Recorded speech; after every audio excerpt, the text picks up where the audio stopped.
बच्चों अब जो हमारा अगला टॉपिक है वो है निरक्षीय स्थिति में वैद्युत क्षेत्र की तीव्रता। तो उसका डेरिवेशन अब हम यहाँ पर करेंगे। तो मैं यहाँ पर हेडिंग नहीं डाल रहा हूँ, डायरेक्ट डेरिवेशन करना स्टार्ट कर रहा हूँ। ठीक है, तो अब देखो जब हम बात कर रहे थे क्या अक्षीय स्थिति में, तो हमारे पास क्या हो रहे थे, जो डाइपोल था वो एक लाइन में रखा हुआ था और उस एक्सिस पे आगे चल के हम क्या निकाल रहे थे, किसी बिंदु P पर वैद्युत क्षेत्र की तीव्रता निकाल रहे थे। यानी क्या कर रहे थे, ऐसे करके लाइन में निकाल रहे थे, लाइन में एक्सिस में निकाल रहे थे। ठीक है, अलोंग द लाइन निकाल रहे थे। बट अब जो है निरक्षीय स्थिति में, मतलब अक्ष पे नहीं रखा है, निरक्ष में रखा हुआ है। ठीक है, अक्ष पे नहीं रखा है, कहीं और रखा है। मान लो इस पर्टिकुलर लाइन पे नहीं रखा, कहीं इधर रख दिया या इधर रख दिया, तो उस बिंदु पर हमें वैद्युत क्षेत्र की तीव्रता निकालनी है। ठीक है, अब देखो कैसे इसका डायग्राम कैसे बनाएंगे। मान लो एक माइनस क्यू आवेश है यहां पर एक प्लस क्यू आवेश है। ठीक है, ये क्या हो गया आपका, डाइपोल हो गया, डाइपोल। इसी की बात कर रहे थे ना हम लोग, डाइपोल की। तो ये तो क्या हो गया आपका, डाइपोल हो गया। इसके बीच की दूरी कितनी, टोटल डिस्टेंस 2l। ये हमें पहले से पता है ना, हमेशा क्या रहेगा, ये 2l रहेगा टोटल डिस्टेंस। अच्छा, ये डाइपोल हो गया। डाइपोल से निरक्ष पे निकालनी, निरक्ष पर। ठीक है, तो निरक्ष पे मतलब मान लो इस पॉइंट पे हमें निकालनी, इस पॉइंट पर मान लो। ठीक है, तो अगर इस पॉइंट पे हमें निकालनी है क्या चीज, वैद्युत क्षेत्र की तीव्रता, तो इस तरीके से मैं ड्रॉ कर सकता हूं। मान लो ये पॉइंट क्या है, ये P पॉइंट है। ठीक है, इसको हमने कह दिया P पॉइंट। अच्छा, अब यहां देखो प्लस क्यू के कारण मान लीजिए यहां पर जो इलेक्ट्रिक फील्ड जनरेट हो रहा है वो हो रहा है E1। कितना हो रहा है, E1। ठीक है, अच्छा ये जो माइनस क्यू है इसके कारण कितना जनरेट हो रहा है, E2 जनरेट हो रहा है। इलेक्ट्रिक फील्ड कितना हो रहा है, E2 जनरेट। ठीक है, E1 प्लस क्यू के कारण और माइनस क्यू के कारण कितना जनरेट हो रहा है, E2 जनरेट हो रहा है, क्या, इलेक्ट्रिक फील्ड। ठीक है, तो हमें क्या निकालना है, अल्टीमेटली वैद्युत क्षेत्र ही निकालना है। अच्छा, यहां पर देखो, यहां से मैं क्या कर रहा हूं, एक बीच में लंब डाल रहा हूं, बिल्कुल बीचों बीच में। ठीक है, आधा इस पार्ट और आधा इस पार्ट। ठीक है, तो आप गौर से देखो, ये 2l था ना पूरी दूरी। मान लो यहां पर O बिंदु है। ठीक है, तो यहां से यहां तक की जो दूरी हुई वो कितनी हो गई, l, और यहां से यहां तक की जो दूरी हुई वो कितनी हो गई, l हो गई। ठीक है, तो ये पूरा जो डिस्टेंस हुआ वो कितना हुआ, l और l का। ठीक है, ये O बिंदु हो गया आपका। डायग्राम बनाना सीख लो, रटना नहीं है डायग्राम। ठीक है, तो अब यहां पर देखो मैं क्या करता हूं, यहां पर आपको क्या करना पड़ेगा, लंबवत घटक और क्षैतिज घटक, इन दो चीजों में हमें मानना पड़ेगा यहां पर। तो यहां पर एक बात हमेशा याद रखना, जब लंबवत घटक की बात करते हैं, आपने फर्स्ट ईयर में पढ़ा होगा, तो साइन थीटा लेते हैं। और जब हम क्षैतिज घटक की बात करते हैं ना, समांतर चलने की, एक्सिस के समांतर, तो अब हम क्या लेते हैं, यहाँ पर cos थीटा लेते हैं। तो यहाँ पर अगर मैं इसका लंबवत घटक देखूं E1 का, तो यहाँ पर हो जाएगा ये E1 sin थीटा, और यहाँ नीचे की साइड में क्या आएगा, E2 sin थीटा। बात समझ में आ रही है। ठीक है, नीचे की साइड में क्या आएगा, E2 sin थीटा। अच्छा, मैंने बात करी क्षैतिज की, अगर क्षैतिज घटक इसका देखें, क्षैतिज घटक क्या होगा, यहाँ पर इस तरीके से देखो, यहां पर ये हो जाएगा E1। अच्छा, यहां पर एक बात देखो, यहां पे E1 है, यहां पर E2 है ना, यहां पर देखा जाए तो दोनों का मिक्स हो रहा है ना, E1 और E2। ठीक है, तो यहां पर जो परिणामी वैद्युत क्षेत्र आएगा निकलकर इन दोनों का, यहां से इस तरीके से, ठीक है, परिणामी जो वैद्युत क्षेत्र निकलकर आएगा यहां पर, वो आपका होगा E1, यहां पे लिख देता हूं मैं, E बराबर E1 cos theta plus E2 cos theta. ये बात समझ में आ गई। तो डायग्राम आपको कैसे बनाना है निरक्षीय स्थिति का, यहां पर इस तरीके से बनाना है। ये भी क्या है, एक डाइपोल है। ठीक है, इसकी थ्योरी वगैरह आप लिख लेना। अब हम इसका करेंगे क्या, डेरिवेशन। ठीक है, और मान लीजिए ये O बिंदु से P बिंदु की जो दूरी है वो r डिस्टेंस है। कितना है, r डिस्टेंस, स्मॉल r। ठीक है, ये है इसका डिस्टेंस। अब यहां पर एक बात जो समझने वाली है डेरिवेशन स्टार्ट करने से पहले, वो ये समझने वाली है, यहां पर एक बात समझो ये जो है ना, ये लंब, यहाँ पर ये देखो, ये एक ट्राइंगल बन रहा है, कौन सा, राइट ट्राइंगल, समकोण त्रिभुज। तो समकोण त्रिभुज के हिसाब से अगर देखोगे, आधार ये है, लंब ये है, कर्ण ये है, ठीक है। तो अगर पाइथागोरस प्रमेय अप्लाई करें तो ए और पी के बीच की दूरी, यानी ये चीज निकल आएगी। ध्यान से देखो, पाइथागोरस प्रमेय से मैं निकालूंगा नहीं, आप मैं सीधे लिख दूंगा यहाँ पर, आपको समझ में आना चाहिए पाइथागोरस प्रमेय क्या होती है। चलो मैं निकाल देता हूँ यहाँ पर, ठीक है, मैं पर्टिकुलर यहाँ पर दूरी निकाल देता हूँ पहले। अब यहाँ पर एक बात समझ लेते हैं पहले, क्या इस दूरी को निकाल लेते हैं, ठीक है। तो यहाँ पर मैं लिख रहा हूँ पहले पाइथागोरस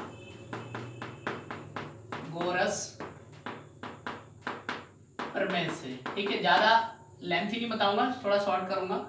तो क्या होती है, कर्ण का होल स्क्वायर बराबर और लंब का होल स्क्वायर प्लस कितना, एओ मतलब आधार का स्क्वायर, ठीक है। तो एपी का होल स्क्वायर प्लस पीओ कितना है, आर स्क्वायर है, और एओ कितना है, देखो जरा, एल है ना, एल, तो एल का स्क्वायर। तो एपी की वैल्यू कितनी, R square plus L square, ये तो आई रूट में एपी बराबर, ध्यान से देखो, ये स्क्वायर यहाँ से हटाएंगे तो यहाँ पर रूट में आ जाएगा, ठीक है। तो एपी की वैल्यू कितनी, एपी की कितनी, R square plus L square root में, ठीक है।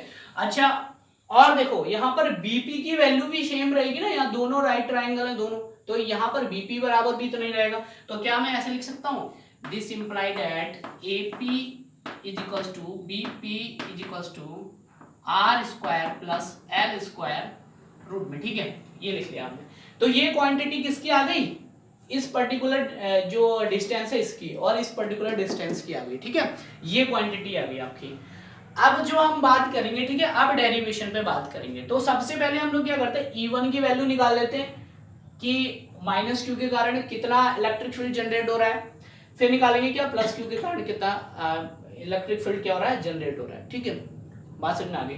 तो यहाँ पर देखो प्लस क्यू के कारण निकाल रहे हैं, पहले प्लस क्यू के कारण, तो यहाँ लिख रहे हैं प्लस क्यू के कारण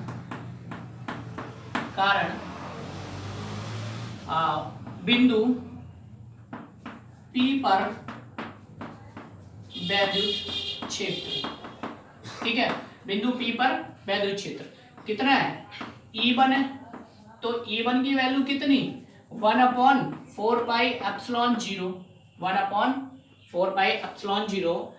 अच्छा यहाँ पर देखो Q की बात कर रहे हैं ना, Q की, तो यहाँ पर देखो Q अपॉन आर स्क्वायर होता है ना, आर स्क्वायर, तो यहाँ पर प्लस क्यू से पी की बीच की दूरी कितनी है, ध्यान से देखो, ये जो वैल्यू निकाली थी हमने, कितनी निकाली थी, R square plus L square, तो इसी का तो स्क्वायर करेंगे हम लोग, तो यहाँ पर क्या हो जाएगा, देखो जरा, upon R square plus L square root में है, ठीक है, इसका भी होल स्क्वायर, यही तो हो गया। अच्छा, इसको थोड़ा सा सॉल्व करोगे तो क्या मिलेगा, E1 vector E1 1/4 pi epsilon 0 Q upon R square plus L square.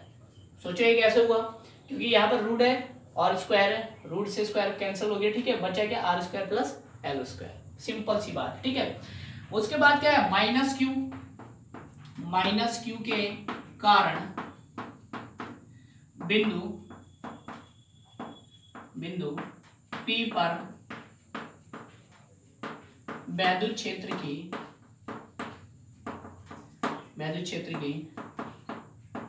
तीव्रता कितनी, E2 कितनी सेम रहेगी, देखो ध्यान से देखो, 1/4 पाई एप्सिलॉन 0 और माइनस क्यू रहेगी ना, ठीक है, Q इक्वल्स टू मतलब Q upon R square plus L square का होल स्क्वायर, ये रूट में, ठीक है। तो यहाँ पर वही डिस्टेंस है ना, सेम, देखो यहाँ पर, तो यहाँ पर भी हमने सेम लिखा है, ठीक है। तो अब यहाँ पर देखो E2 1/4 pi epsilon 0 Q upon ये कितना आ जाएगा, सेम वैसे ही आ जाएगा, आर स्क्वायर एल स्क्वायर, ठीक है, ये तो हुआ सेम, देखो जरा। तो एक बात समझो, ध्यान से सोचो कि E1 इज इक्वल टू कितना, 1/4 pi epsilon 0 epsilon 0 Q upon R square plus L square. अच्छा यहाँ पर भी देखो same quantity, 1/4 pi epsilon 0 Q upon R square plus L square, यही तो हुआ ना, सेम, ध्यान से देखो, है ना, दोनों क्या है, मैग्नीट्यूड में समान है। तो यहां पर हम क्या लिख सकते हैं, चूंकि E1 का magnitude is equals to E2 का मैग्नीट्यूड, यही तो हमने लिखा है, ठीक है। इसलिए क्या हो जाएगा, इसलिए E1 is equals to E2, ऐसे लिख सकते हैं। यानी A1 की वैल्यू जितनी है उतनी क्या होगी, A2 की वैल्यू होगी, ठीक है। ये हमने कहानी लिख दी। क्या E1 का मैग्नीट्यूड क्या है, इसके बराबर है, और E2 का भी मैग्नीट्यूड क्या है, इसके बराबर है। तो क्या हो गया, both are equal to each other, है ना, दोनों क्या है, एक दूसरे के बराबर है। अच्छा, यहां तक तो हमारी कहानी क्या हो गई, ये संपन्न हो गई। अब यहाँ पे एक लाइन हमारे समझ में आ रही है, ध्यान से देखो, ध्यान से देखो। अगर हम यहां पर एक बात समझें, क्या कि E1 sin थीटा ऊपर की ओर है डायरेक्शन, ठीक है, लंबवत घटक की, और E2 sin थीटा की नीचे की ओर है डायरेक्शन, ठीक है। तो यहां पर एक बात समझ में आई कि यार इसकी अपोजिट डायरेक्शन है और इसकी अपोजिट डायरेक्शन, तो दोनों तो जो घटक है ना, दोनों घटक ऊर्ध्वाधर घटक साइन थीटा के, ये तो कैंसिल हो गए, ये और बचे कौन से, केवल ये वाला घटक बचा, कौन सा, समांतर घटक जो चल रहा था हमारा क्षैतिज घटक। तो E1 cos theta plus E2 cos theta बचा, ठीक है। अच्छा, मैं लिख देता हूं पहले, तब आपको समझ में आएगी सारी बातें, ठीक है। तो यहां पर लिख रहा हूं मैं लंबवत, ठीक है, बा क्षैतिज घटकों में वियोजित करने पर, ठीक है। अच्छा, लंबवत और क्षैतिज घटक में कैसे वियोजित करेंगे, आप ध्यान से देखो। जो E1 है हमारा इलेक्ट्रिक फील्ड, E1 है जो ना, E1 का पहले एक बार क्षैतिज घटक लेंगे, फिर लेंगे E1 का लंबवत घटक, एक क्षैतिज घटक E1 का और एक क्या लेंगे, E1 का लंबवत घटक। तो यहां पर क्या लिखेंगे, देखो पहले क्षैतिज घटक ले लेते हैं, E1 का क्षैतिज घटक कितना होगा, E1 का क्षैतिज घटक, E1 का क्षैतिज घटक ऐसे चलेगा ना, समांतर चलेगा, तो समांतर में क्या लेते हैं, cos थीटा लेते हैं, तो ये कितना हो जाएगा, E1 cos थीटा, ये बात समझ में आ गई। अब ऐसे क्या लेंगे, E1 का लंबवत घटक, E1 का लंबवत घटक कितना, E2 sin theta, sorry E1 sin theta, ठीक है, E1 का ले रहे हैं ना, तो E1 का लंबवत घटक कितना, E1 sin थीटा। ये बात हमारे समझ में आ गई, ठीक है, यहां तक। अब ऐसे क्या करेंगे, अब E2 की बात करेंगे यहां पर। अब अगर E2 की बात करें, ठीक है, E2 की, तो E2 को भी हम वियोजित ऐसे ही करेंगे। तो यहां लिख रहा हूं मैं E2 का क्षैतिज घटक, E2 का क्षैतिज घटक कितना, E2 cos थीटा, ठीक है, E2 cos थीटा। ऐसे लिखेंगे E2 का लंबवत घटक कितना, E2 sin थीटा, ये तो हुआ E2 का लंबवत घटक कितना हुआ, E2 sin थीटा। तो चारों घटक हमारे यहां पर निकल चुके हैं। अब यहां पर एक बात समझो, यहां पर एक लाइन लिख लेते हैं, चूंकि E1 sin थीटा और E2 sin थीटा जो लंबवत घटक हैं, ठीक है, ये दोनों क्या है, आपस में एक दूसरे के डायरेक्शन में अपोजिट है ना, तो दोनों क्या हो जाएंगे, निरस्त हो जाएंगे। तो हम क्या लिखेंगे, यहां लिख देते हैं E1 sin थीटा बा E2 sin थीटा, ठीक है, E1 sin थीटा बा E2 sin थीटा परस्पर लंबवत घटक है तथा दिशाओं में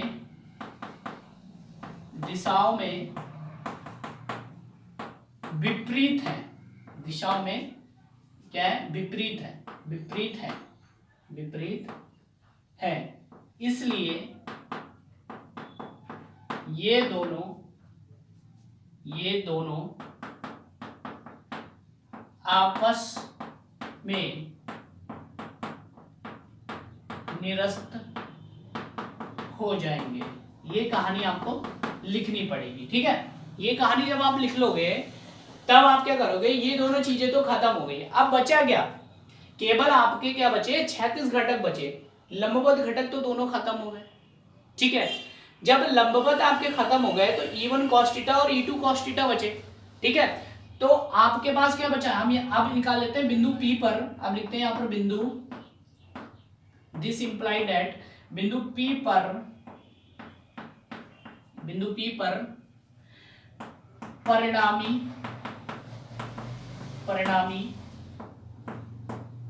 वैद्युत क्षेत्र की तीव्रता।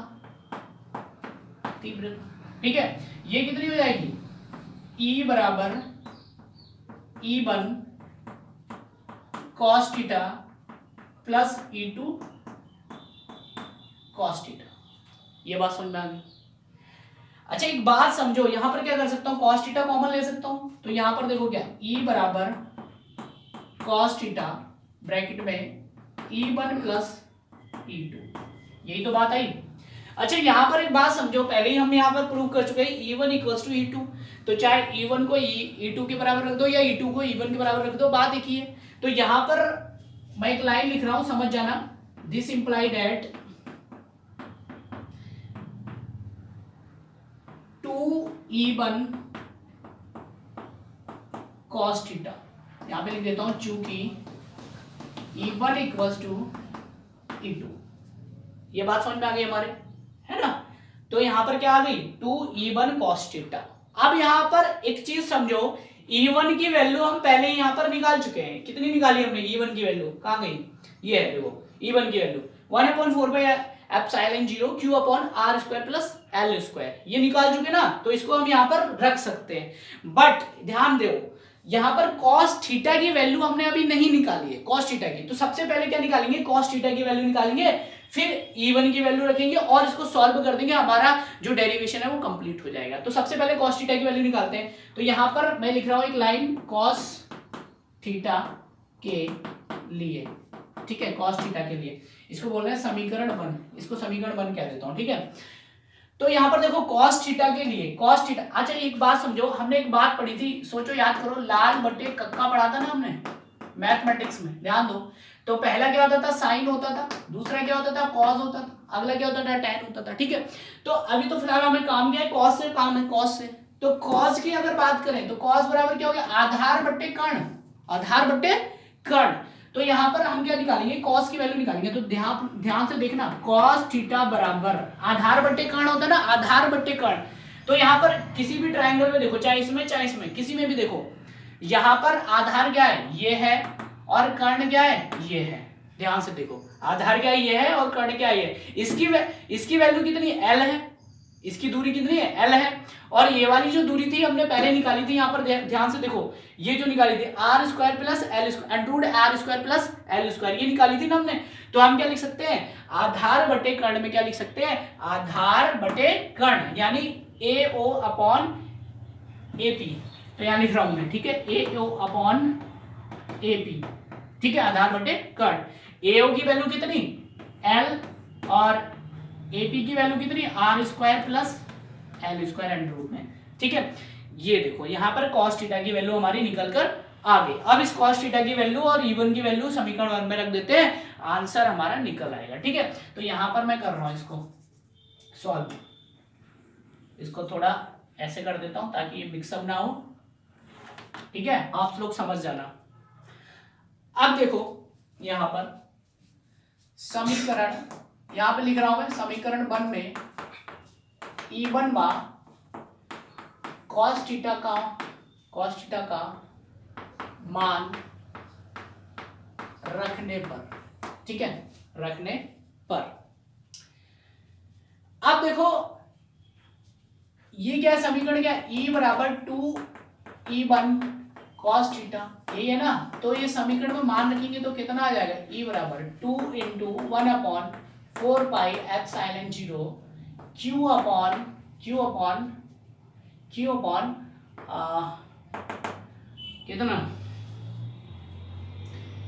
R square plus L square, ये तो हुआ, इंटू cos थीटा की वैल्यू कितनी निकाली, L अपॉन अंडर रूट में R square upon L square, यही तो है अंडर रूट में। ये चीज हमने यहां पर कर ली है। अब एक बात समझो, यहां पर इसको सॉल्व कैसे करेंगे। देखो ई बराबर, और यहां पर देखो 2a है, qa है और la है, तो ये 2 इंटू QL हो गया ना, 2 इंटू QL हो गया, या आप ऐसे लिख सकते हो Q इंटू 2L हो गया। तो इसको हम ऐसे लिख सकते हैं, देखो Q इंटू 2L ऐसे लिख सकते हैं ना ऊपर वाली राशि को। और जो नीचे वाली बची यहां पर देखो क्या, 4 पाई एप्सिलॉन 0, और यहां पर एक बात समझो, R square plus L square पूरा अगर एक टर्म मान रहे हो आप, ठीक है, तो इसकी घात कितनी है, यहाँ पर एक है ना घात, यहाँ पर एक है ना घात, ध्यान से देखो एक ही है ना घात। और यहाँ पर ये जो चीज है अंडर रूट, इसको आप कैसे लिख सकते हो, चलो पहले मैं लिख लेता हूँ, R square plus L square, इसको कैसे लिख सकता हूँ, देखो ध्यान से, ये जो अंडर रूट है ना, इसको मैं लिख सकता हूँ पावर 1/2, मतलब आर प्लस एल स्क्वायर की जो पावर है वो कितनी है, 1/2 है, 1/2 है, ऐसे मैं इसको लिख सकता हूँ इसको, ठीक है। तो मैंने इसको ऐसे लिख लिया। अब देखो ई बराबर, यहाँ देखो Q इंटू 2L, ये किसके बराबर होता है, P के बराबर होता है ना, तो यहाँ पर लिख लेता हूँ मैं P बराबर, चूंकि P बराबर Q इंटू 2L, ये हम पहले पढ़ चुके हैं ना, ये क्या होता है, वैद्युत द्विध्रुव होता है P बराबर Q इंटू 2L। तो यहाँ पर मैं लिख लेता हूँ। अच्छा, इसको मैं ऐसे लिख रहा हूँ, देखो 1/4 पाई एप्सिलॉन 0, और इस पूरी राशि की जगह पे क्या लिख रहा हूँ, P लिख रहा हूँ, ठीक है, यहाँ पर मैंने P लिख लिया। और यहाँ पर एक बात समझो, इस पूरे की घात कितनी, 1 है, और इसकी घात कितनी, 1/2 है, तो और नीचे की राशि क्या है, दोनों सेम है, R square plus L square, R square plus L square. जब बेस समान होते हैं और दो राशियों की गुणा होती है तो उनकी जो घातें होती हैं वो क्या हो जाती है, जुड़ जाती हैं। तो यहाँ पर 1 है घात और यहाँ पर कितनी, 1/2 है, तो अगर हम जोड़ेंगे तो क्या होगा, 1 + 1/2 बराबर कितना, 3/2, यही तो होगा, होगा नहीं होगा, तो 3/2 आ जाएगा। तो हम क्या लिख सकते हैं यहाँ पर, R square plus L square, R square plus L square की पावर कितनी, 3/2, 3/2 हो गई, ठीक है। उसके बाद E बराबर 1/4 पाई, एक काम करते रुको, एक काम कर लेते हैं, इससे पहले एक लाइन लिख लेते हैं। अच्छा, यहाँ पर एक बात समझो, जैसे हमने अक्षीय स्थिति में करा था वैसे ही हमें सेम अब यहाँ पर भी करना है। यहाँ देखो, आपको पता है ना, -Q और +Q के बीच की जो दूरी है 2L, ये बहुत सूक्ष्म है ना, बहुत छोटी है। और अगर हम बात करें इस पर्टिकुलर L की, जब 2L इतना छोटा है तो L कितना छोटा होगा, L तो बहुत ही छोटा होगा ना, L तो 2L से भी छोटा हो गया, बहुत सूक्ष्म हो गया। तो हम क्या कर सकते हैं, L को छोड़ सकते हैं यहाँ पर, जैसे हमने अक्षीय स्थिति में किया था सेम वैसे हम यहाँ पर करेंगे। तो यहाँ पर एक लाइन लिख रहा हूँ, चूंकि L is less than 2R, ठीक है, इसलिए हम क्या करेंगे, इसे छोड़ देते हैं, इसलिए L को छोड़ने पर इसको हम क्या कर रहे हैं, छोड़ रहे हैं, इसकी जगह पे 0 रख सकते हैं, ठीक है। तो यहां पर क्या बचा, देखो इसको छोड़ देंगे तो क्या बचेगा, E बराबर 1/4 पाई एप्सिलॉन 0 P अपॉन और खाली R बचा ना, आर स्क्वायर की पावर 3/2, ध्यान से देखो, P अपॉन आर स्क्वायर की होल पावर कितनी, 3/2, ये आ गई ना। अब इसको थोड़ा सॉल्व करते हैं। अब देखो ध्यान से, E = 1/4 पाई एप्सिलॉन 0, अब कितना बचा, P अपॉन इस 2 को ऊपर मल्टीप्लाई हो सकती है ना, देखो जरा, R 3 × 2/2, ये पावर में चल रहा है, ठीक है, ये देखो, तो 2 से 2 कैंसिल, कितना बचा, E बराबर 1/4 पाई एप्सिलॉन 0 P अपॉन, ये R की पावर कितनी बची, 3, है ना, तो कितना आ गया, 1/4 pi epsilon 0 P upon R3। तो E की वैल्यू कितनी आ गई, 1/4 pi epsilon 0 P upon R3, ठीक है। ये आपकी क्या आ गई, निरक्षीय स्थिति आ गई। ये है आपका निरक्षीय स्थिति का डेरिवेशन, ठीक है। ये कई बार पूछा जाता है, काफी इंपॉर्टेंट है, अक्षीय भी इंपॉर्टेंट है और निरक्षीय भी इंपॉर्टेंट है, इन दोनों में से एक पूछ लिया जाता है कभी कभी, ठीक है। तो बहुत अच्छे से आप लोगों को पढ़ना है और कहीं भी कोई दिक्कत होगी तो आप कमेंट करके नीचे जरूर बताना, ठीक है। तो मैं अगले वीडियो में एक्सप्लेन कर दूंगा।